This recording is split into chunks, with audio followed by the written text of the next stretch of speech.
You know, some of the most important meetings in history, they don't end with some grand announcement or a triumphant handshake for the cameras. They happen behind closed doors. And sometimes the biggest outcome is the silence that follows. Today, we're going to pull back the curtain on one of those meetings, one that could seriously change the course of geopolitics. So get this. Top officials from the United States and Iran just met. The world was kind of holding its breath, waiting for something, anything. And then, nothing. Crickets. No joint statement, no big breakthrough, not a single headline. So you have to ask, in a room with that much tension and possibility, what really happened? All right, so let's set the scene. We're in Muscat, the capital of Oman. This was actually the second round of talks between two of the world's biggest adversaries. The delegations showed up, they talked, and then they just left. Publicly, the result was a big, fat nothing. Which is weird, right?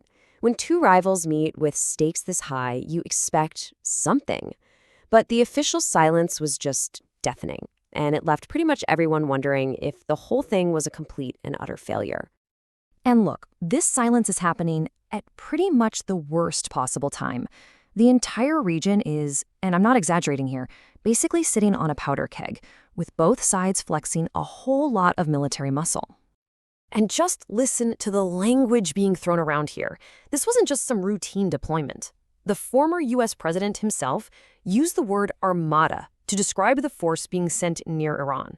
I mean, that's a word you choose specifically to intimidate. Yeah, and this is way more than just tough talk. We're talking about a massive concentration of military power. You've got aircraft carriers, which are basically floating cities of firepower. You've got advanced stealth fighters and Tomahawk missiles just waiting. This is a very, very clear message being sent to Tehran. Okay, so here's the key thing to understand. This isn't necessarily just a prelude to war. It's a high-stakes negotiation tactic. It's a massive poker game. Both the US and Iran are using the threat of a catastrophic conflict to try and force the other side's hand at the negotiating table. But while everyone's eyes were on the warships and the military moves, the real action was happening inside that quiet room in Oman. And this is where the silent deal really starts to take shape. First, you gotta understand how this even worked. They weren't sitting across a table from each other. Nope. These were indirect talks. Just try to picture the tension here. The Americans are in one room, the Iranians are in another, and you have Oman's foreign minister literally walking back and forth, carrying messages between them. So who was actually in the room? Well, on the Iranian side, you had Foreign Minister Abbas Araghchi. For the U.S., it was Special Envoy Steve Hythoff and Senior Advisor Jared Kushner. The talks apparently got so intense that at one point, everything just stopped, so both sides could literally phone home to their capitals to double-check their red lines and get the language just right. And this is the breakthrough that nobody announced. They agreed on a negotiating framework. Now, I know that doesn't sound super exciting, but trust me, in the world of high-stakes diplomacy between enemies, this is huge. So, what in the world is a framework? Think of it like this. It's the rule book for the game. For the very first time, both Washington and Tehran have actually put on the table what they're willing to talk about and, just as important, what they absolutely refuse to discuss. That alone is a pretty big deal.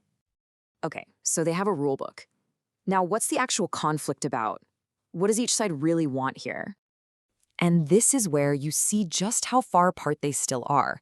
Washington comes in with this long laundry list of demands: freeze the nuclear program, limit ballistic missiles, cut support for armed groups, and even address how protesters are treated.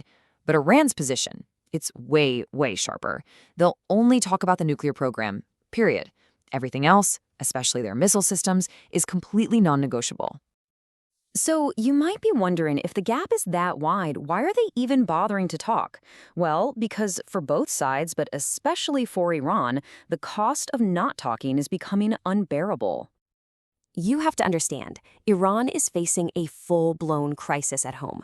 Their economy has been absolutely crushed by sanctions, and that's led to widespread hardship. It's fueled months and months of intense protests that have seriously shaken the regime to its core. The internal pressure is immense. And if you want a sense of just how serious this is, just look at this number. The Iranian government itself admits that over 3,000 people have been killed in these recent protests. Human rights groups on the outside say the real number is much, much higher. This is a government under extreme stress. So for Tehran, the motivation here is crystal clear. The one thing they need to quiet things down at home is sanctions relief.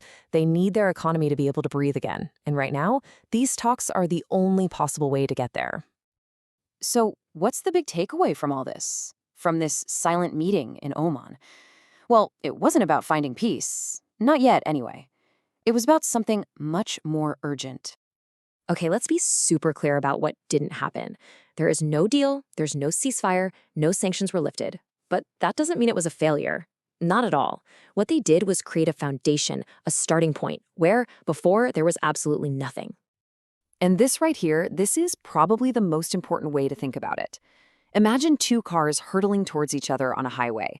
This framework isn't a peace treaty, it's an off-ramp, built just in the nick of time to avoid a head-on collision that would be catastrophic for everyone involved. But here's the thing about an off-ramp, it's just an option. You still have to make the choice to turn the wheel. And the huge unanswered question is whether these two adversaries will actually take that fragile exit, or if they'll just keep their foot on the gas and head straight for a crash.